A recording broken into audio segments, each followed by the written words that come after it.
Hello and welcome to Some of My Friends Read Comics. We've got Chris. Before we keep going, I need to think of a better name. We've got Vince. Who the fuck are the Young Avengers?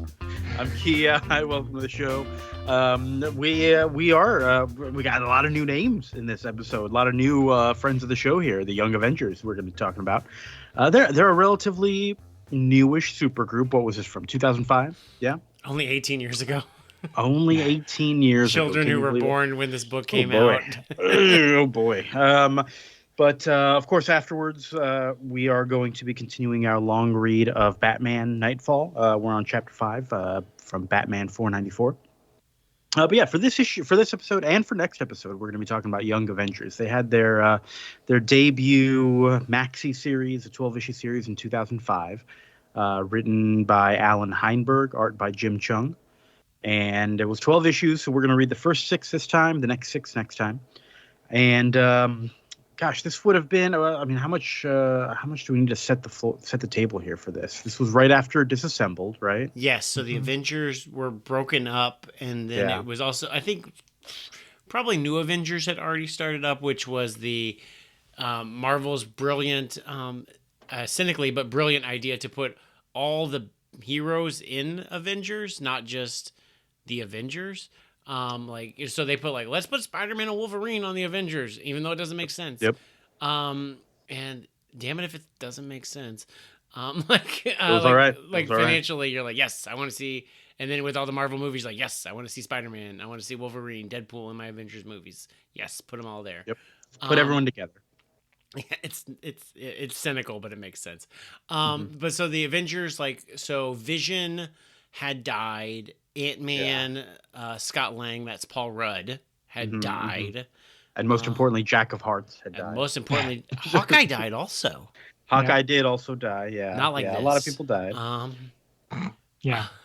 We should cover that some April Fools or something, because boy, that sucks. Ooh, we get in line with a lot of Bendis events, though. But that was actually, I had just gotten into comics with Avengers Disassembled, because it was going on big at comic book stores when I started walking into them.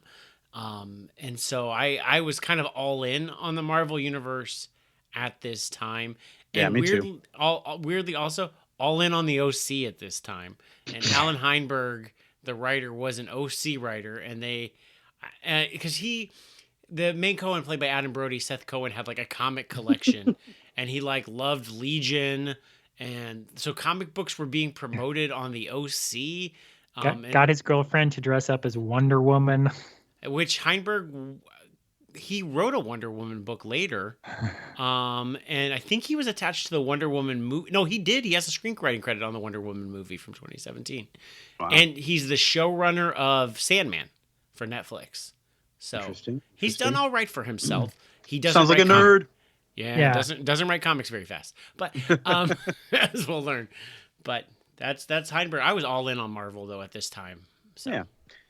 And this was really a pretty brand new idea here in terms of just introducing a whole bunch of new heroes, some of which did kind of exist in Marvel's past, but most of them are pretty new creations. They're all tied to character past, right? Or not necessarily new creations, but definitely a new wrinkle, newish kind of ideas for a lot of these things. Yeah. But gosh, I guess really the best thing to do is just kind of jump into it. Yeah. Is there anything else we got to talk about? I don't know if you want to talk. Go ahead, Chris. As you say, Cheung, he had come back to Marvel. He had been at CrossGen for about 4 years, where he'd done some really great work on Scion, which is a good sort of sci-fi Arthurian thing. And he had done previously X-Force and some other stuff, but he comes back to Marvel and is immediately a star. He does this, he does Illuminati, some pretty high profile stuff. Because like Epting at the same time, I'm like, who is this dude? He's fucking great. Jim Cheung did do really well. And I'd been looking also, I guess a lot of the art team is all cross-gen people. I think John Dell was his inker, and Ponzer was also a cross-gen colorist. Justin Ponzer.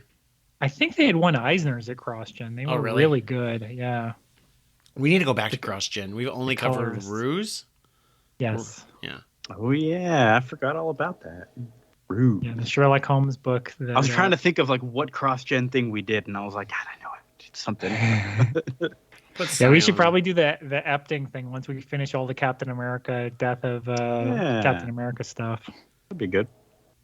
But yeah, all right. Let's jump into the story here now.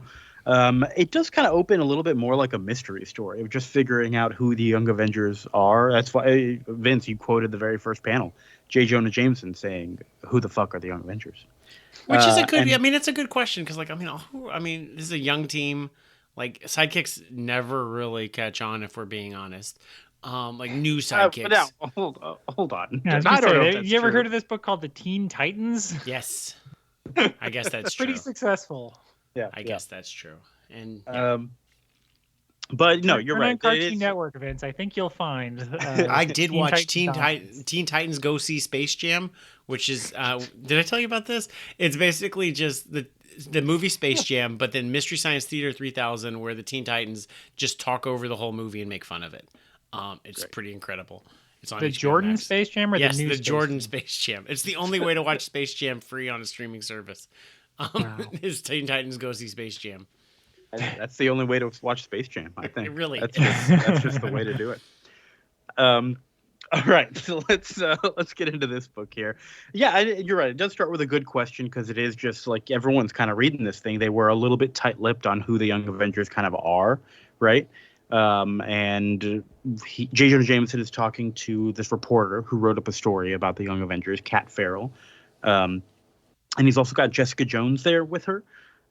Jessica Jones, of course, from Alias and the Jessica Jones TV show. She is not a superhero at this point. She's just trying to be like a reporter, journalist type of person. Right. Because after Alias ended, which was an M-rated, mature rated, R-rated book for the Marvel Max line, she transitioned into I guess a teen probably age book, PG-13, called The Pulse, which was her working for the Daily Bugle and written by Bendis, working for Ben Urich and J. Jonah Jameson about the inner goings of the Daily Bugle and, finding stories. And I thought that was a really cool premise for a comic book. Yeah. And I was working at the college newspaper at the time.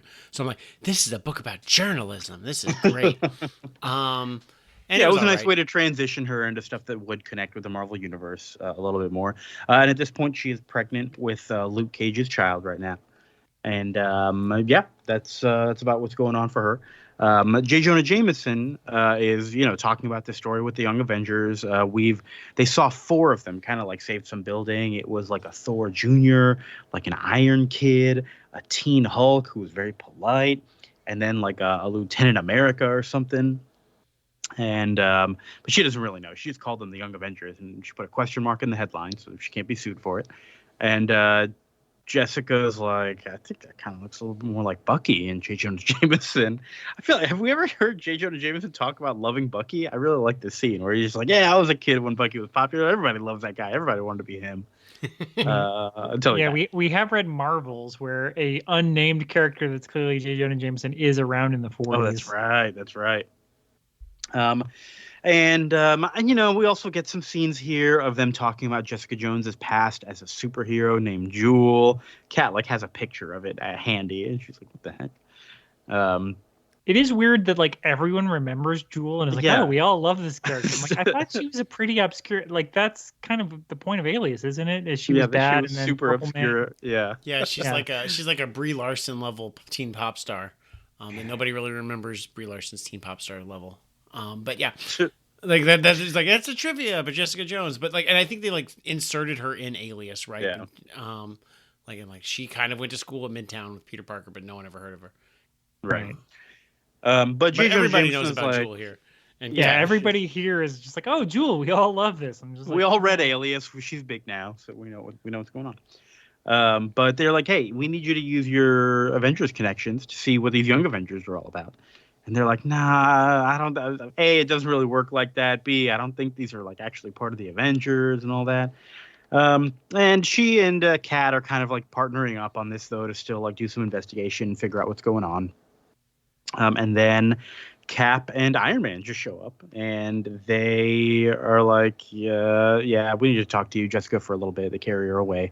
I don't I don't like the framing of the blocking for this image. Like, has bothered me for 18 years because it's like Iron Man and then side hugging Captain America as they fly through town. It's a very weird way for like Iron Man to descend. Like Captain America's got like even like one knee up, like he's being held, whisked away by Iron Man. It's a very weird image.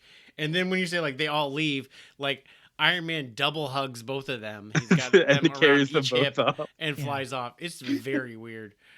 He should Captain America should be riding on Iron Man like a backpack. That's it didn't even register to me. I didn't even notice any of that. Wait a minute, can't Jessica Jones fly? Or I forget. I don't know. I thought she could. I forget her powers. I know she's super strong. Just easier to be carried, right? It's it's not even like Tony Stark is doing the carrying. He's got that big machine armor, right? What do you call it? Iron Man. Yeah, Iron Man's bodyguard. Yeah. There was, before that, I kind of skipped over it, but a nice scene where, again, kind of going back to like, how big was Jewel as a superhero? Because Cat Farrell is talking about how like, oh, I really wanted to be you. Like, okay, yeah, you had not heard of her. That's okay. Anyways, Cap and Iron Man confirm like, yeah, these are not our Young Avengers. We don't know what's going on. So if you figure anything out, give Luke Cage a call. Let him know to tell us, please. Yeah, I know it's like dramatic, but also like this could have been a text from Iron Man, couldn't it? Like, what do they need exactly from Jess that they have to like show up in person? And carry her off. Yeah. Maybe. Are they talking? Did they ever say like, "Hey, tone it down with your writer friends. Like, this is weird. Like, don't like, you know, something like that." It was like, we're not gonna talk directly to Cat Farrell. We'll talk to you though. Like, that's weird. I mean, she does kind of say like, all right, if I'm gonna go around asking a bunch of questions to superheroes, I kind of need to do it alone because they don't exactly like civilians just hanging around all the time with secret identities and all that. It does make sense, and it is just kind of Cat Farrell being a little bit nosy more than Jessica Jones is being nosy, you know. Does Cat Farrell ever come back? Is she done with the book? No, I think we're done with the book here pretty soon. They head to a crime scene, like an active crime scene, with a bunch of gunmen who have held up a wedding, and they're demanding to be given like safe passage out of the country or something. And the cops are going to give it to them. What? One of the bridesmaids, named Kate, has a problem with this. Kate is going to become a very important character. And then the Young Avengers bust in, and we do start to get their names in this scene. We have Hulkling. We have Patriot. That's the Captain America character. We have Asgardian, and we have Iron Lad. Yeah, that's the four of them. And they fly in, busting everybody up. Eventually, things kind of don't go their way anymore, and the gunmen have the upper hand. And Kate, the bridesmaid, uses this as an excuse to, try and get at them, something like that. She goes for a gun, and she does not get it because she gets stopped by one of the gunmen who hold her hostage. She's about to be dead. But she does grab one of Captain America's throwing stars. Yeah, they're like throwing stars. Yeah. Right? I'm sorry, Patriot's throwing stars. Thank you. She manages to break free, also saves Patriot's life in the process, although for like 4 or 5 issues, Patriot denies that she saved his life. And they are, how would you describe their relationship? A lot of tension there. Yeah, a lot of tension. You cut with a knife, but it's an argumentative sexual tension that I don't remember if it ever gets followed up on. But But everything is generally okay. The bad guys are down-ish, but they also almost set fire to the cathedral, and the story is that they've really botched the rescue attempt. The cops had it under control. Even Kate, who was like, I don't like how this is going, like the bad guys were ready to leave. They got their safe passage. They got their jewels or whatever. Kate, I don't know why Kate was like, we got to fight him. I don't know what to hear, just give it to him. Yeah, she just likes justice. She's just a hero. She doesn't want to give these criminals their money. Come on. Yeah. Natural born hero. As they're not a natural born hero, I guess. As they're leaving, they give Jessica Jones their names because she asks, and then she gives them a card, and they're like, "Whoa, Jewel just gave us her card." Which again, nobody knows. One of them is this where they say like I told you they're fanboys. Yeah. There's a lot of like, oh, they're not really Avengers; they're just fanboys, and like, yeah, they're different. Which I mean, is that kind of same like thing that you like about like Miss Marvel, Kamala Khan? She's like, I fucking love superheroes. They're so cool. I'm like, I agree. You're just like me. Yeah. So they're all the Young Avengers are kind of running away from the scene. They're fleeing. They're arguing a little bit over what they should have done, but that's okay. They kind of get over it. Iron Lad, I keep wanting to call him Iron Kid. Iron Lad is like, hey, we gotta make sure we're ready and that we're strong enough for when Kang the Conqueror shows up. I'm like, oh shit, we got some time travel in the story. Okay. I'm like, yeah, if we couldn't even take down a few gunmen, what are we going to do against him? Patriot is just like, I got to go home. My grandma's going to notice that I'm gone. I got to get home.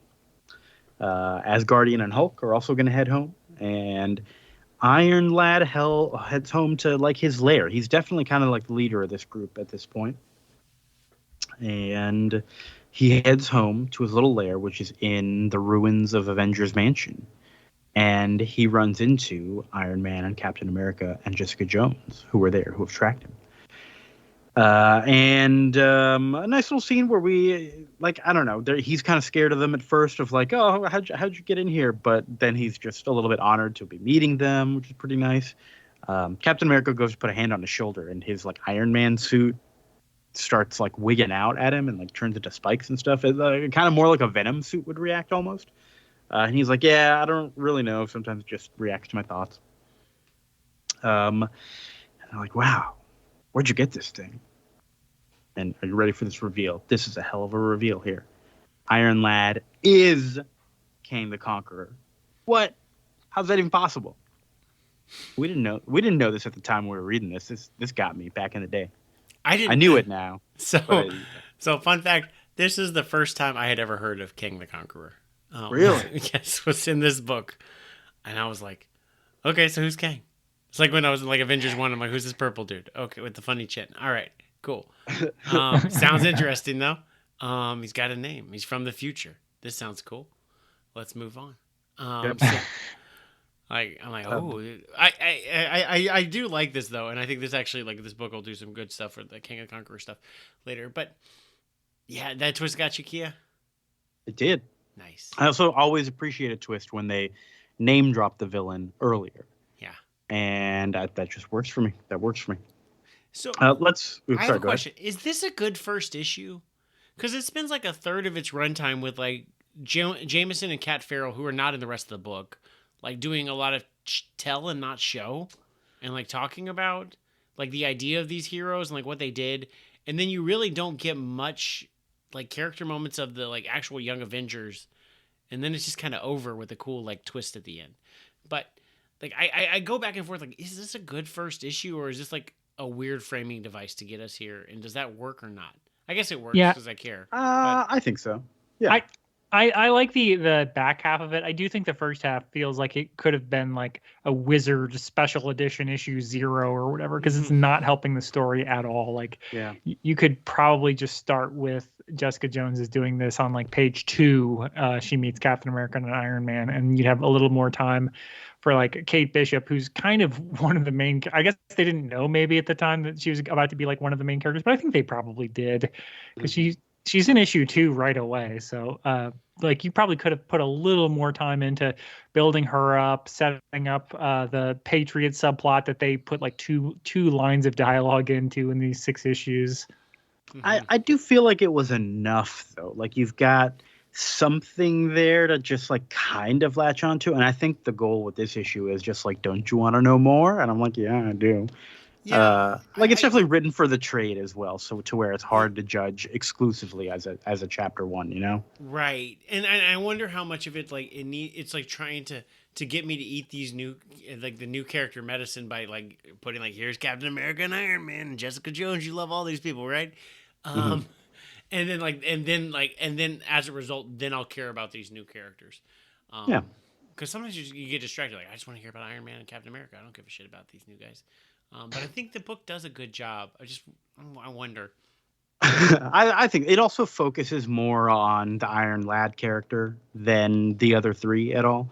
And like again, you get a little bit of like you can see that Patriot is a little bit separated from the others, and like that Iron Lad is just like I don't know. I feel like you get enough, but yeah. All right, let's go on to issue 2. These are pretty dense books for a fairly modern book. They weren't exactly like the quickest, slowest read. I did appreciate that there was.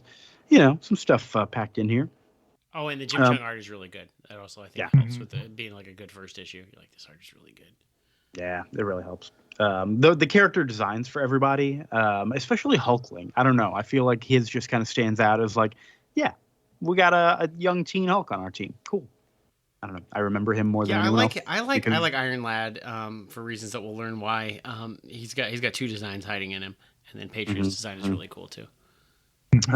So we for issue 2 we open up at a hospital where Kate Bishop's rich dad is trying to get her some medical attention because she was just held up at gunpoint, and she's like, no, I'm fine. And of course he's just threatening the hospital. Is like, I've donated so much money to this hospital. But Kate Bishop gets approached by Cassie Lang. This is the only part of the book that felt very random to me, is Cassie Lang showing up at the hospital. But I don't know. She's Ant-Man's daughter. Everybody knows that, I guess. Except Ant-Man's dead right now. Yeah, that's the reason we're covering this. Why we're doing this now, because Cassie Lang is going to be in a movie in 2 weeks. Ant-Man 3, Ant-Man 3, Ant-Man and Wasp 2, Quantumania. I was gonna say she's been in the other Ant-Man movies. It's just she was barely in them. This is the third casting of Cassie Lang. They had the same girl for the first 2 Ant-Mans, and then they had a different girl for Avengers Endgame, and now they've got the girl from Detective Pikachu and that cool Vince Vaughn movie Freaky. She's playing Cassie Lang now. Oh, so she's clearly a character then. Yeah. She's there, and then Kang the Conqueror is of course the villain of Ant-Man. I didn't know. I don't know anything about. Yeah, Jonathan Majors is gonna be awesome. He looks pretty good. Okay. Cool. I'm down. But Cassie Lang is like, hey, weren't you that lady who got held up at gunpoint at the wedding? And she tries to get Kate to point her towards the Young Avengers because she wants to go join the Young Avengers. Cassie probably should have showed up in the first issue, like after the Young Avengers leave, like looking for them, because then this wouldn't be so out of nowhere. Exactly. But Kate Bishop is like, hey, Cassie, wait up. And she goes after them. Gosh, we never get a scene of her dad looking everywhere for her. That I bet he was going ballistic. Then we go back to Jessica Jones and Iron Man and Iron Lad and Captain America. So young Kang gives us his whole kind of backstory here about how he knows he's going to become evil Kang in the future, and he came back to the past because he doesn't want that to happen. And we see this memory where young Kang is getting bullied, and this future villain Kang shows up to save him, talks about conquering everything, and shows young Kang these visions. Young Kang is like, well, these Avengers are beating you every time. And he's like, it's not about that. And future Kang came to this moment because his bully was about to slit his throat and bankrupt his family with medical bills. I've never heard that part of Kang's backstory. But Kang says he's going to give him this special armor. It's going to respond to your thoughts. And as long as you think about killing this guy, you're going to kill him. And it happens. And he's like, oh, my God, he's horrified. Well, he blasts Kang. He doesn't blast the bully. Oh, that's right. He says instead of blasting the bully, he says, I just thought about finding the Avengers because I've seen you defeat Kang over and over. And I knew you'd be able to help me if Kang showed up again. So he just essentially ran away into the past. He picked a terrible timeline, to be honest, if he was looking for the Avengers. I agree. Disbanded. But he showed up this time. Yeah, Brian Michael Bendis is writing New Avengers. Terrible. Come on, man. Come on. But then he broke into Stark. What is it called? Stark Industries. He found the remains of Vision in a crate. This is my panel of the week right here. It's like Vision's dead body on the ground with like wires and stuff all over the place, but his spirit is kind of hanging over it. I thought that was cool. Mm-hmm. What? here's my question. What the hell is Kang thinking? He's just like, well, this didn't happen to me when I was growing up. I got put in the hospital, but I'll do this for myself. Like, and then later he's just like, you created a time paradox. Yeah, and you can't do that. Like, you're doing this right now. Yeah, Kang really screws up the time stream and then pretends like he's trying to save the time stream. Come on, Kang. It's your fault. Like, it's all his fault. He created all of this. And then he's just like, nope, you guys, you don't know what you're doing. You ruined the time continuum. So then Asgardian is flying Hulkling home. They run into Patriot. Well, they don't really run into Patriot. Patriot is on the windshield of a car that's like speeding down the highway. He's getting shot at. Good thing he's bullet resistant. Patriot is doing a Spider-Man side quest mission. Yeah, like stopping the drug dealers. That's exactly what it looks like. They find they bust up these drug dealers. They've got a whole bunch of mutant growth hormone on them, which is like a drug on the street that gives you mutant powers temporarily. Because HGH, human growth hormone, was like a big thing like in sports at this time, right? Yeah. And they're like, well, we can't take it to the cops, so we can't like take these drug dealers to the cops because the cops are looking for us. So they just tie up the drug dealers. What happens to the drugs? I think. What happened? What happens to the drugs? Okay. A real mystery on our hands. Real mystery. Cops don't do this. That's why vigilantes. Wait. I'm pretty sure cops do this. Okay. Yeah, I saw Reno 911. I know what goes down. So Cassie and Kate then go to Avengers Mansion. They're trying to get in there. Cassie's code to get in doesn't work anymore. She used to live there. She had a 1 day a week with her dad until her mom got tired of all the superheroes. But they end up jumping in over the fence. And they find the site of Cassie's dad's death. And she gets a little sad for a little while, which I would expect. They just abandoned the new Avengers are around, and Avengers Tower is here, right? They just abandoned the mansion, just left craters there? Well, they moved into like a different place because they wanted everyone to think the Avengers were still broken up, right? Yeah, I don't know if Avengers Tower is established yet because Civil War hasn't happened. This is a weird time. Because Peter Parker and Mary Jane moved into Avengers Tower. I remember that. Right, but that's during Civil War, right? Before, somewhere around there. Yeah. What a time! But then the Young Avengers do show up there. They all the other 3 Young Avengers show up there. Not Cassie. Gosh, so many names in here. Who am I talking about? Asgardian, Hulkling, Patriot. And both of the girls want to join, Cassie and Kate. And Cassie's 15 years old, and she's just looking for her dad's stuff. And they're like, yeah, you have no powers. There's no way you're going to join us. But she's pretty good at fighting. She gives Patriot like an arm drag, throws him over the shoulder. And she gets so mad about not being allowed on the team that she's like yelling and the rage is building inside of her. And she grows big. And that's the cliffhanger for season 2. Giant Cassie Lang discovering that she does in fact have powers to grow big. Yikes. Her clothes sort of tear, but not enough to actually fall off her body. Yeah, good choice. So issue 3, Kang talks about how he's downloaded Vision. Young Kang, Iron Lad, has downloaded Vision into his armor, so he's got Vision like in there. So he's got the little jewel. He looks like he's got Iron Man coloring, but he's got the little like triangle and the little jewel on his forehead. It looks like Vision. So he's more Vision than Iron Man. It's pretty nice. Then let's see. Everyone hears a crash, and they're like, "Oh my God, it's Kang!" But they just realize it's Cassie passing out outside, and so the team's all together here at this point. Captain America kind of waves Cassie awake, and she's like, "How are you so small?" It's like, "No, Cassie, you're big." She takes a deep breath, and she's small again. That was pretty quick. And Kate is complaining, saying that the boys won't let the girls in. Kang says the reason for that is that it's not part of the Avengers failsafe program. Cap's like, I don't know what that is. And it was a program inside the Vision where if the Avengers were ever incapacitated or anything, he would be able to pinpoint the location of the next wave of Avengers. Next wave. Well, no. not next wave, but just next generation of Avengers, which Jessica's like, how does it determine that? And the Young Avengers say, like, yeah, apparently we all have some connection to Avengers history, but we're not sure what it is. Maybe you can help us.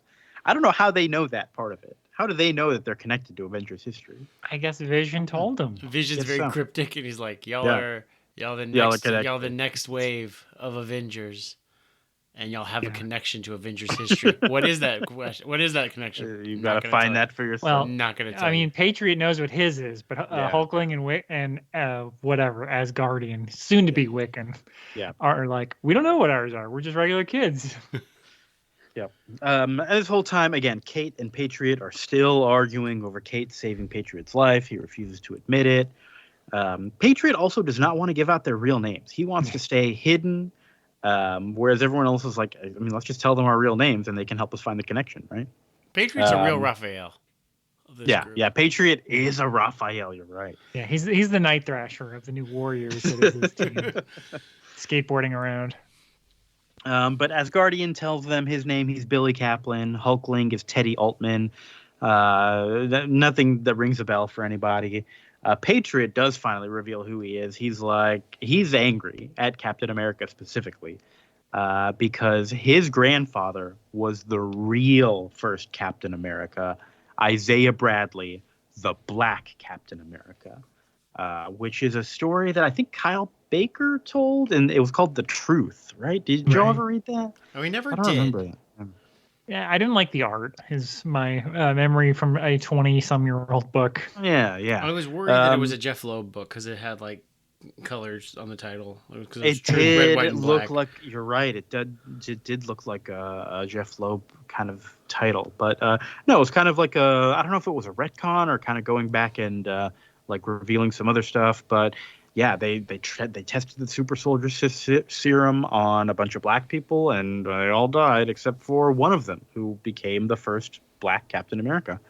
And he is this guy's grandpa. It's Robert Morales writing Kyle Baker art. That's what it is. 2003. Kyle Baker's art's really changed because I remember it not looking like what I associate with him now. Did he do like Plastic Man around this time? He did do Plastic Man a little bit around this time, but he's definitely got a lot of different styles that he's capable of doing there. Yeah. But he says, and then Captain America's like, yeah, but he already had a daughter who didn't get the Captain America powers. So how does his grandson have powers? And he's like, I had a blood transfusion. That's it. Yeah, he got into a fight, and I needed a lot of blood. My grandpa gave me his blood. Not my mom. I got the power. Not my mom. Nope. And we, even in 2003 or 2005, we're being real reckless with blood transfusions. Well, we'll learn that that's not true, but... I was going to say, the Avengers are like, do you believe this story? It's like, well, I don't. I went with it, and I'm like, this seems wrong. I mean, I checked up to comic logic more than anything. Yeah, I was going to say, it worked for Jen Walters. So. Yeah, I was about to say, She-Hulk got it. Like, hell, let's just give her from her cousin that it happens to be the Hulk. What could go wrong? What could go wrong? But yeah, we'll learn more about that later. But then they hear another crash, and the Growing Man has shown up. I don't think I know the Growing Man at all. Don't punch him; it makes him grow, of course. But then instead of growing bigger and bigger, he splits up into a ton of little things. He's constantly asking, like, "Where is the master? Where is the master?" Kang realizes, "Oh, I invented these dudes," and he takes off his helmet. And they all beam away to villain Kang to let them know that young Kang has been found. I did like, because in issue 2, when he's doing the flashback, he has like a prototype of the Growing Man when the bullies are harassing him. So even if you don't know that Growing Man was like one of Kang's henchmen in the Silver and Bronze Age, they at least set the seed of like, oh yeah, he would recognize this. Mm-hmm. This book sets a lot of seeds that don't seem important until they're like, oh yeah, there you go. Yeah, I do like also Billy Asgardian Wiccan saying like, okay, this completely violates growing man continuity. They definitely lampshade that. They know. Yep. This is my favorite part of the book. The Avengers are like, okay, we're going to train you, but we need to know what you're capable of without your costumes and weapons and stuff. So we're going to take all that away and we're going to put you in this training thing. I'm like, makes sense. Legit makes sense. And they locked them in this room for half an hour and they just start training and stuff. No, they don't train them at all. They just are like, we're going to call their parents. Yeah, well, it's just a bunch of like fitness equipment and stuff in there, right? And it's just it's like the leftover of the Avengers danger room. Yeah. And then they're like, all right, we got to find their parents, give them a call. Before they can do that, the real Kang shows up, which is a problem. Yeah. Jumping straight into really good cliffhangers. Yeah. It's good cliffhangers. Straight into issue 4 here. Kang is here for information. Where is the boy? I made a bad decision and told him his future, and now he's rebelling. And tell me, or I'll kill this pregnant lady. Then, Young Avengers, we see them in the training room. After a half hour, Patriot realizes the score. He's like, yeah, we're screwed. They're trying to find a way to get out. Asgardian has like magic powers, but they're very complicated. He's not like quite able to use them very well. But then Kate shows up. Hooray! Wait, Asgardian, he's supposed to be Hulk. Why does he have magic powers? Asgardian's not Hulk. He's Hulkling Thor. I'm sorry, Thor. Yeah. Why is he right? Why is he like Thor? Yeah, Patriot is like, hey, use your super strength, Hulkling. And he's like, why don't you use your super strength, Patriot? And he's like, no.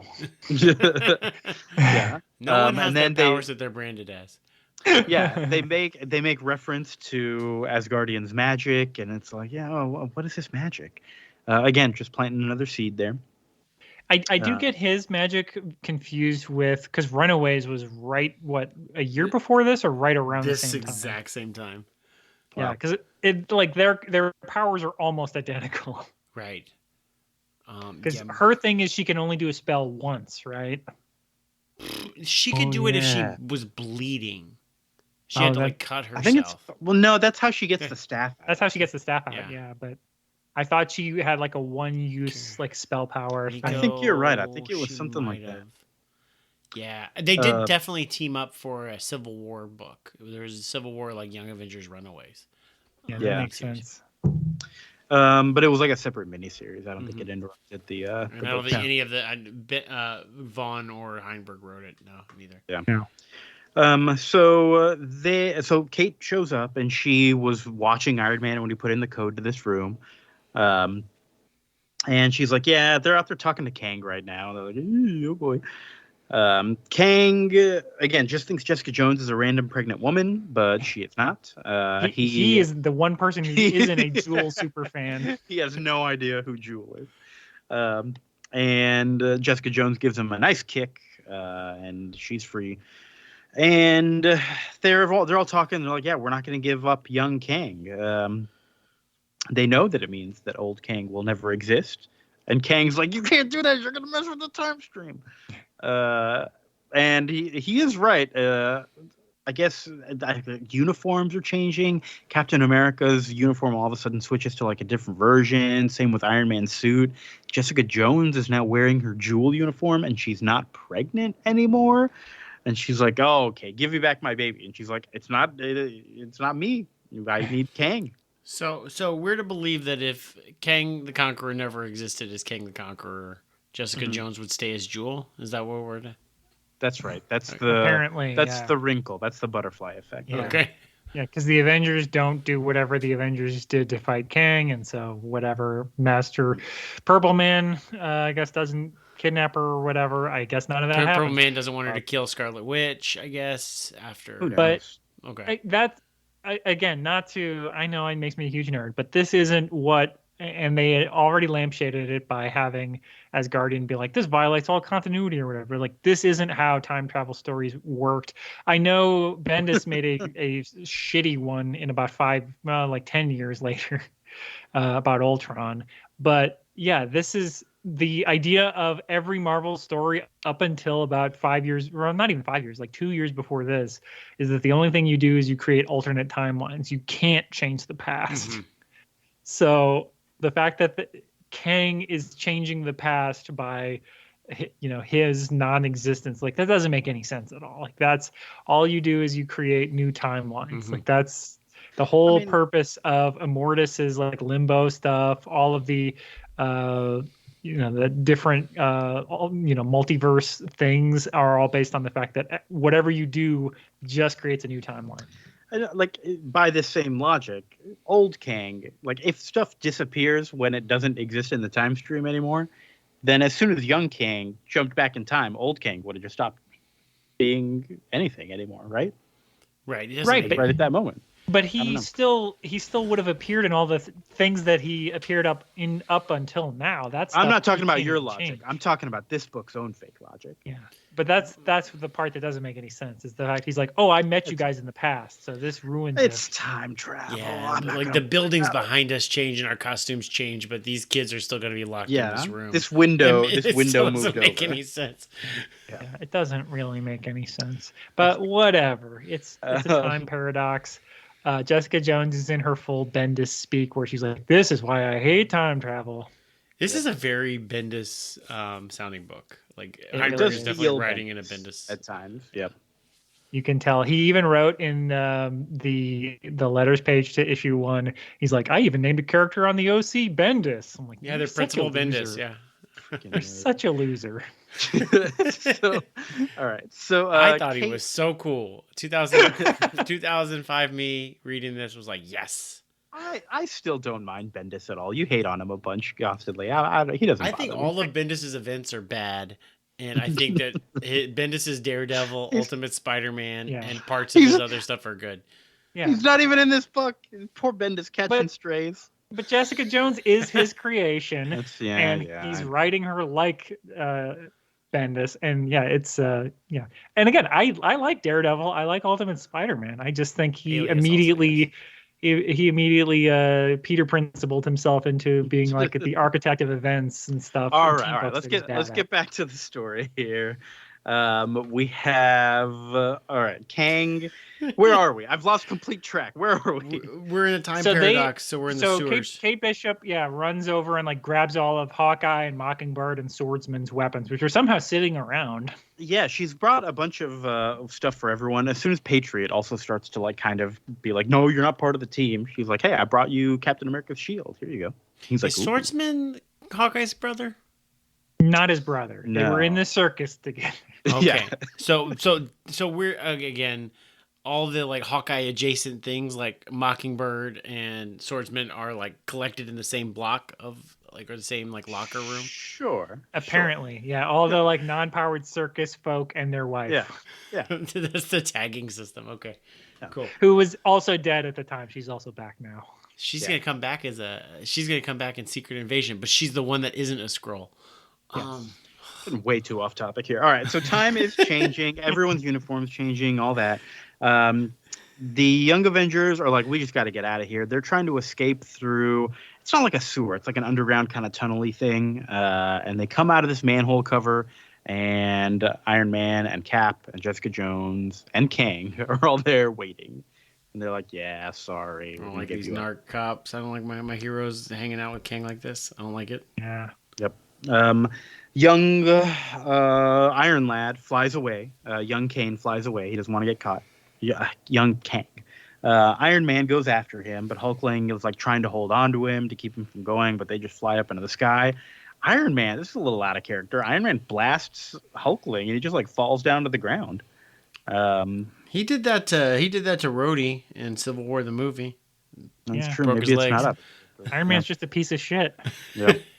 But when Hulkling lands, he doesn't look like a Hulk anymore. He looks like a human. He's a shapeshifter. What? And as Guardian, his friend and teammate freaks out about Hulkling falling. So just normal pals. You definitely more and more you see there's like a stronger connection between Asgardian and Hulkling the more the book goes on. But then young Kang blasts Iron Man out of the sky so that he can keep running away. But he also doesn't just like leave him for dead. He flies back down and is like, he could be dead. Kang is old Kang, villain Kang is very happy that young Kang has returned. And now that he's in range, villain Kang can control young Kang's armor that he gave him. Yeah, of course. The armor does like a big explosion, knocks everyone away, and then Kang is just standing there, hand outstretched to Kang. Wow. Not as strong of a cliffhanger, but still pretty good. No, this issue was kind of where I'm like, this is losing steam for me, but it's gonna pick back up. But this is the issue. I was kind of like, I don't really like this. Yeah, this is trade writing where you're like, man, is anything gonna happen? Issue 5, everyone else is knocked out in the blast, but Cassie Lang has disappeared. And Kang is like, all right, little Kang, time to take you through this portal to the past. I'm going to erase your memory. Let's call him Little Cassie, Kang. I like that. There's Little Kang, Kang, and then Old Kang is a Mortis. So we got we got a lot of Kangs that don't want to become themselves. A lot of Kangs. Cassie then just grows big right in front of the portal, and he saves young Kang. Then he also kisses him. And Cassie and Kang share a nice little tender kiss. Kind of out of nowhere. Felt like there was no tension between the two of them at all. I don't know. Is he wearing armor, or like what's she kissing here? Yeah, what is that face? I've never understood Kang's face, to be honest. It does seem like he has face armor that is like magically contoured to his face. It looks like what they're doing in the movie from like the few trailer shots I have is he's got like the full fishbowl helmet and then just like blue lights to light up his face. Interesting. Yeah, that's fine. That. But yeah, it seems like he's got like a metal face, but she's kissing him and seems to like it. He's more. He's got like he's like Vision-y. I thought like he's like liquid metal Vision. Yeah, but still, Vision, not human. I can't imagine unless it's like, is it kissing a battery? I do like kissing 9 volts. That's fun. Yeah, put your tongue on that end. You get the yeah. All right. So Cassie saves young Kang, and I guess what happened here? Did old Kang just like go through the portal and young Cassie didn't? I don't know. Young Kang didn't. But then Iron Lad, young Kang, is like, all right, I'm still gonna go. I'm gonna get my memory erased. I'm gonna revert the timeline. And the Young Avengers are awake at this point, and they're like, hey, if you do that, we're going to wake up tomorrow and not know each other. And Kang is like, well, but old Kang can find me because he can just track my armor. Just take off the armor then. What's the big deal? I was like, oh, okay, yeah, I'll do that. He takes off the armor. Great. Kang then shows back up. He has knocked out Cap. He's knocked out Iron Man. He's knocked out Jessica Jones. He's got a gun to Cap's head. This is when we get the big trademark superhero fight with all of them. Patriot saves Kate's life here. Now they're even. A lot more tension. Asgardian does his magic stuff the way Hulkling tells him, like, do it like we practiced. And he disables Kang's force field. It's a nice little moment. We learn that Kate is a perfect archer who learned it at camp. And she's just very, very good at it. She disables Kang's armor with an electric arrow. Kang is still, of course, strong even without it. Eventually, he gets Kate at sword point, and young Kang gives himself up. But it's not really him. It's Hulkling shape-shifting, and he punches Kang out, turns into the Hulk again. Cool.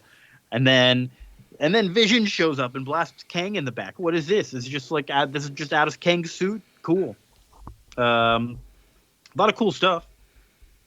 And then Kang, boy, I should have labeled these Kangs better. A lot of times I'm just saying Kang and I don't know who I'm talking about.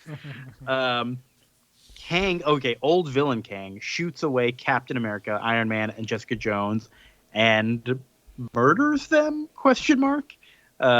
Young Kang is like, hey, you killed them. And he stabs a sword through old Kang's chest. The cliffhanger here is that old Kang is dead. I think I got all the important bits there, right? Was there anything else that I missed? Well, and he called himself Vision also. So little Kang is now the Vision, or Vision is back. The Vision armor is now. I guess so. Little Kang, yeah, is like taking over more of the Vision-y stuff, but then he just looks like him. I don't know. Yeah, I guess he's just Vision now. And also, well, I guess they're separate now. The suit is separate from Vision. The Vision suit is separate from Lil Kang. But Lil Kang stabs him through the back like Elektra was stabbed, or Elektra. Elektra was stabbed by Bullseye. Because I don't know, comics love to stab the sword, especially Marvel comics, love to stab the sword through the back that way. They love that image. Through the back and up. Yeah. And Should do a super cut of just like all the image, all the times that image has appeared in Marvel comics. How many times? How many people have been killed? Marvel characters been stabbed in the I'm back? sure Elektra stabbed Matt Murdock that way. I'm sure that's happened. I'm positive. So issue 6 starts with everyone going, "Oh my God, you murdered Kang," and the time stream starts repairing itself. The mansion is all like coming back to like being not deteriorated, and it's well kept, but it's not normal. The Avengers are all dead. Not all of them, because Cassie doesn't see her dad's grave there. Patriot is saying, "Kang, you really got to go back to the past, become Kang, so this future changes, because this is all messed up right now." And they're like, "Okay, we're going to cast a spell to make you forget, and then you can use the armor to go back in time." Great. And Asgardian is really trying to do this spell to make him forget, but he gets disappeared out of the time stream before he can finish, and then Hulkling gets disappeared out of the time stream, and they're gone, and they're disappeared. Then Lil Kang Lil Kang is still like, there's a lot of changing their mind about, am I going to go back into the past or am I not going to go back into the past? But again, Lil Kang is like, all right, I'm going to do it. Y'all can erase my memory or something. He's going to go take a portal back home. He doesn't actually lose his memory. He's just saying that he's like going to go become a villain, I guess, right? Or is the goal that he's just going to like do his best to do what Kang would have done if he was trying to become a villain? I don't know. But we get some nice hugs with everybody, a nice tender kiss with Cassie. And then as soon as he goes away, everything starts to turn back to normal. And we have another big paradox, because why do they remember everything if he's gone? Wow. Iron Man, Cap, and Jones confiscate all the weapons and armor, and they send the kids home. And Kate's like, we should still keep going, though. Just because they're not going to train us, we should keep training. And a few weeks later, they meet up. Kate has gotten them a hideout. It's an old clothing company of her dad's, and she's gotten them all new costumes. They're thinking of new names, too. Asgardian is changing his name to Wiccan. They don't really explain it in the book, but I think it's because everyone online was making fun of Asgardian instead of Asgardian, right? Mm-hmm. Which I think they have that in one of the Avengers movies. Oh, no, Thor Ragnarok. Jeff Goldblum laughs at that. That's right. Oh, that's right. That's right. Asgardian. Cassie is going to call herself Stature. Some of the others are thinking of other names, but haven't landed. Pretty stupid name. I think Stature's okay. No? I don't like it. All right. She was already Stinger in the Spider-Girl universe, the Marvel. Cool. And the MC2, we still got to get there someday. Stinger. That's pretty good. Yeah, because she had kind of a wasp inspired costume. Makes sense. But that's it for the first 6 issues. I think they're fairly strong. A lot of promise. I wonder if Kang is going to come back. I really don't remember at all.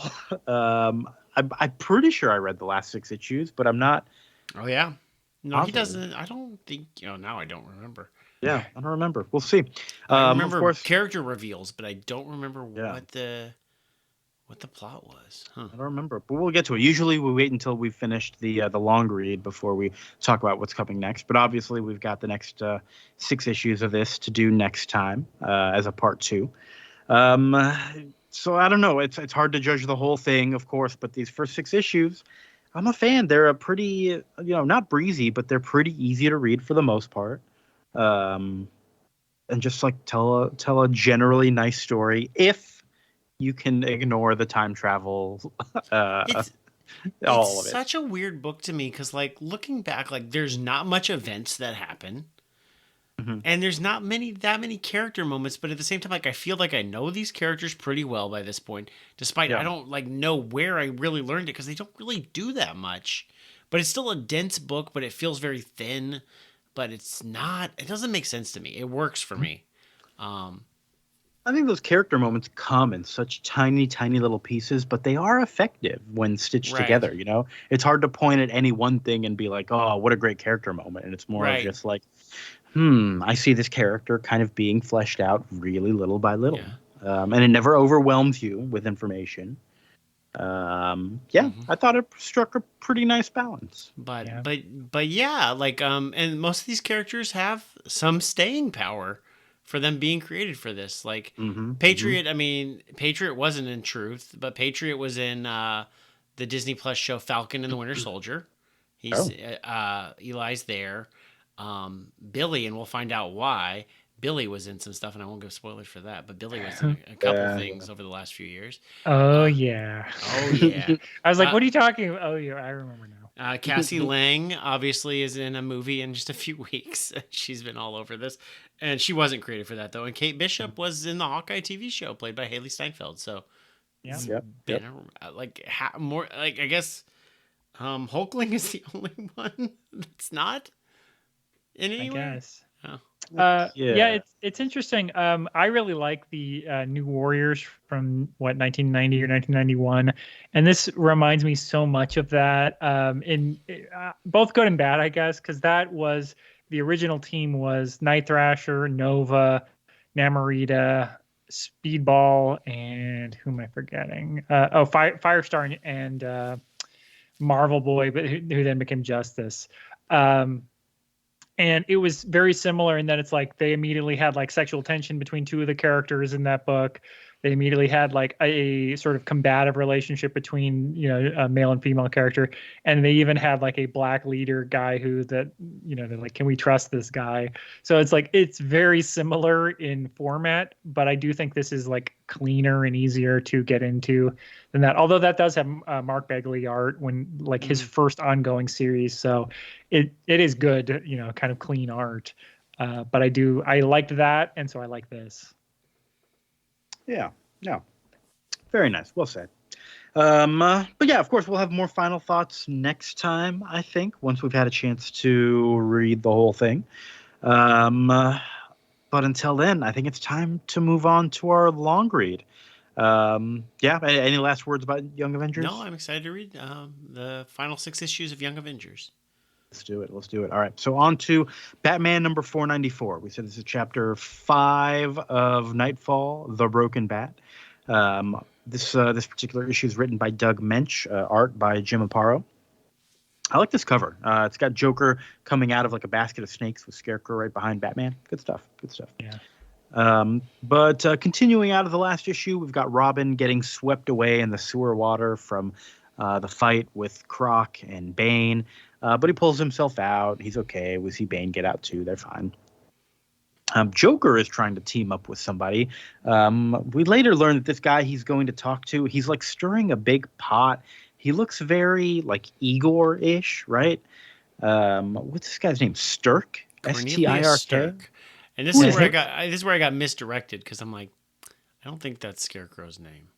Scarecrow's on the cover with the Joker. So who is this guy? He looks more like Rorschach from Watchmen. Yeah, also, this is where I was at. I was trying to figure this out. He's also making fear toxin stuff. So I'm like, who is this dude? I was very confused. We'll learn more. I guess we'll learn a little bit. He's apparently a cannibal, so maybe that's what he was working on.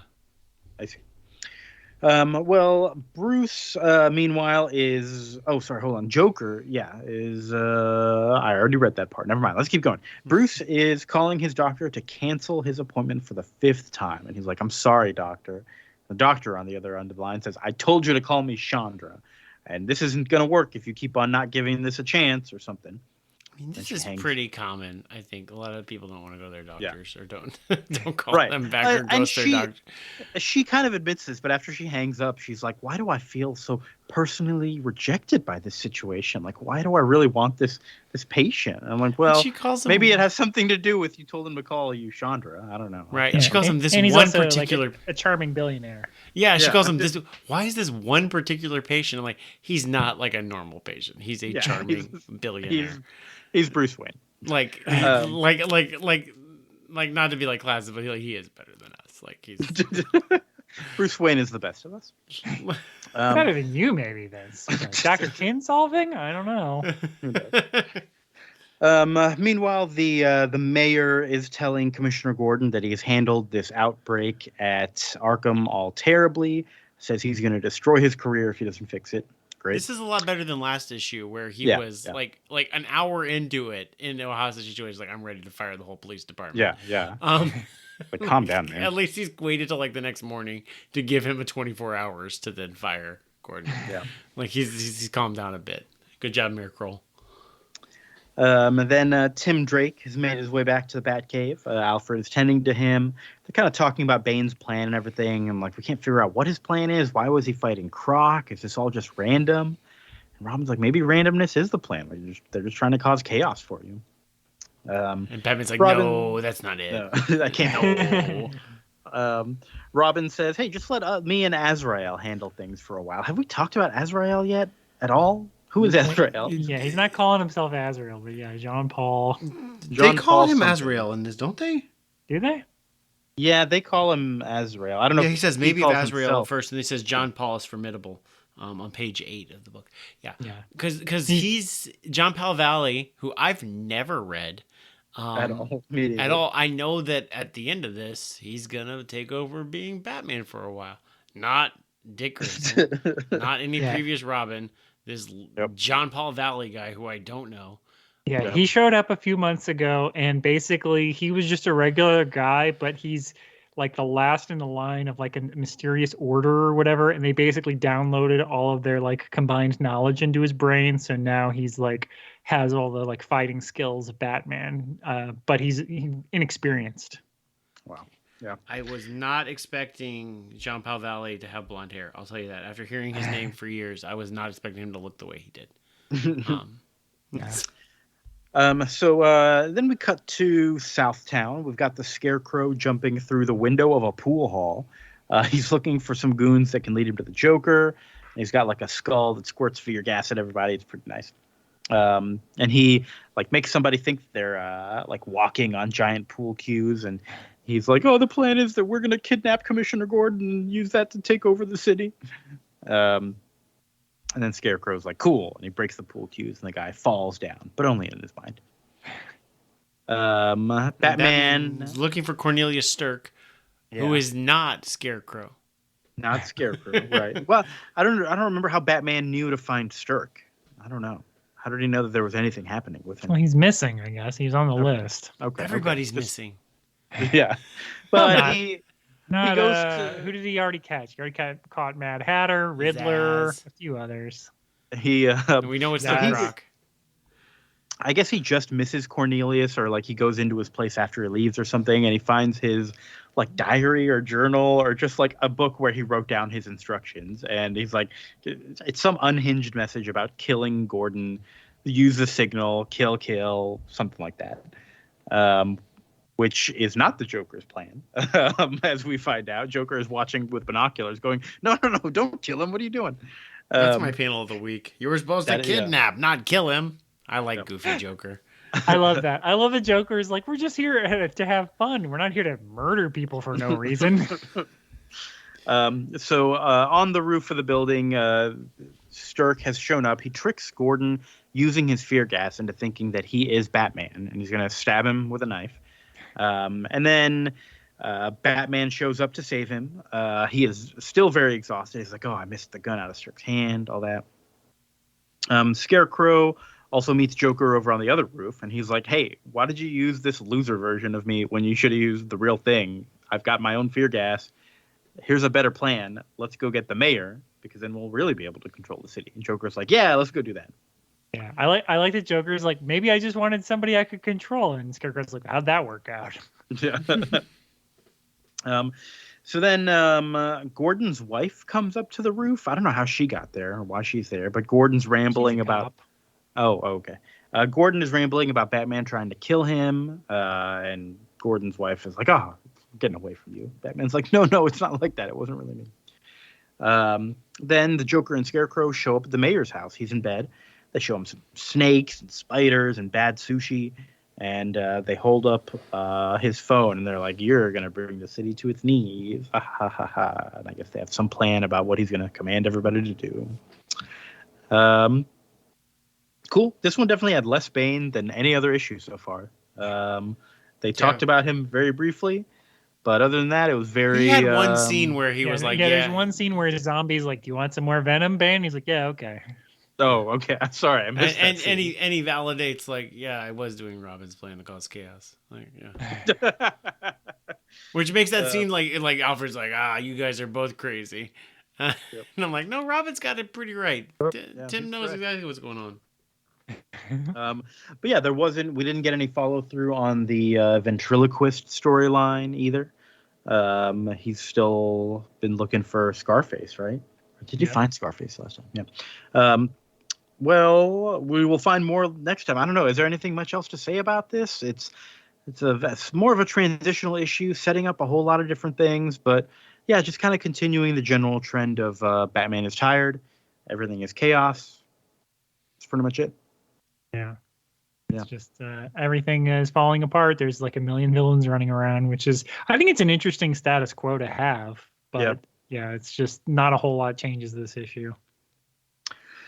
Well, I guess that's it. Vince, do you have anything to say about this? No, not really. I mean, art's nice. Kind of waiting to get to Batman. Didn't do much this issue. But we're all just waiting for him to break his back here. Yeah. I was wondering where Simpson Flanders was. You're right. We got no Simpson Flanders. This is the first one without him. Yeah, he'll be back. Don't worry. I hope so. Friend of the show. We're not done with Simpson Flanders. Okay. Well, we will continue Batman Knightfall next time. We'll be reading Detective Comics 661, chapter 6 of this story. And of course, for our main read, we're going to finish Young Avengers. We're going to read numbers 7 through 12 of that volume. And we'll go from there. What else is there to talk about, though? Chris, how is the Your Stupid Minds podcast doing? It's going great. We just released a new episode last week covering 2002's Pinocchio by Roberto Benigni. A movie that is very bad, believe it or not. A bad version of Pinocchio. Hard to believe. Wait, did you say 2002? Yes. I was thinking 2022 with the new version. The Roberto Benigni one. Yes. Not to be confused with the Robert Zemeckis 2021 version. That's what I was thinking. Yeah, 2022. Yeah, from last year. Was this live action, Roberto Benigni? Mm-hmm. Yes. Yeah. Pinocchio is played by a 50-year-old Italian man. Just doesn't look like a puppet in any way. And then dubbed by Breckin Meyer, as you'd expect. Breckin Meyer is the voice? Yes. From Inside Schwartz and Road Trip? From Garfield, Tale of Two Kitties. What a time. Cool. What a time. No. Cool. And not the Drew Carey Pinocchio. No. This looks much worse and is very bad. There's a Drew Carey Pinocchio? I think he was Geppetto, right? Yes, he was Geppetto on a TV version. Oh, I see. Okay. Great. I kind of like that, actually. Drew Carey as Geppetto? I'm for it. I think the Guillermo del Toro one is supposed to be really good, though, right? Yeah, I haven't seen it yet, but it's apparently good. Robert Zemeckis' Tom Hanks version, apparently very bad. Was Tom Hanks Geppetto? Oh, no. Yes. Oh. Well, the name of the Drew Carey movie was Geppetto. He got top billing in this. Over Pinocchio. Prequel. Geppetto Origins. Geppetto Origins. All-star Geppetto and Robin. It's a real Willy Wonka, Charlie and the Chocolate Factory situation over there. Okay. Okay. Good to know. Good. Very important knowledge. Thank you. Yeah. Vince, what's going on with you? Nothing much. But that's not true. You were just on a big trip, weren't you? I was. I just got back from Disney World. It was wonderful. It was fun. The Star Wars Rise of Resistance ride. They don't need my promotion, but that was fucking unreal. It was really cool. But I won't give spoilers. But it was quite the unreal ride. And then, but I will say, like, if you want to hear more about Kang, we covered it 100 episodes ago with Avengers Forever. So that was episodes 101 and 102, or 102 and 3, I think. And we also did, for our first two-parter, was Kree Skrull War, which may have connections to one of the characters from Young Avengers. Woo. Maybe. That was exactly 100 episodes ago, 98 and 99. There we go. Wow. Great. And I got nothing going on, just busy working. I was in Texas the other day, got to see Vince in person. I did. Yeah. I saw you. It's good. We got tacos. You're still you. We got tacos. Yep. Actually, I got enchiladas. That's a lie. But fact checkers out there, they'll know. We got fans of the show hunting us down. I had to wave a few people off, saying, "I know our podcast is huge, but you got to let me eat lunch with my friends in peace." Some of my friends eat tacos, but not all of them. Yeah. But yeah, I think that's everything for now. Vince, I love you. Love you too, bud. Chris, I love you. I'm being sucked into a time paradox. Gotta go. Yeah. I'm expecting it at this point. It's a. We'll try again with older Chris and old Chris. Which is any of them a hero? Maybe you gotta find young Chris. Little Chris. Gotta find a way to trap him so that he can't like one of those Ghostbusters. What do you call those things? It sucks him down into the little box. Trap thing. Yeah. And then I'll tell him I love him, and he can't get away. And listener, we love you. We would never think of trapping you in a Ghostbusters thing. We'll see you next time. Thanks for listening. Bye.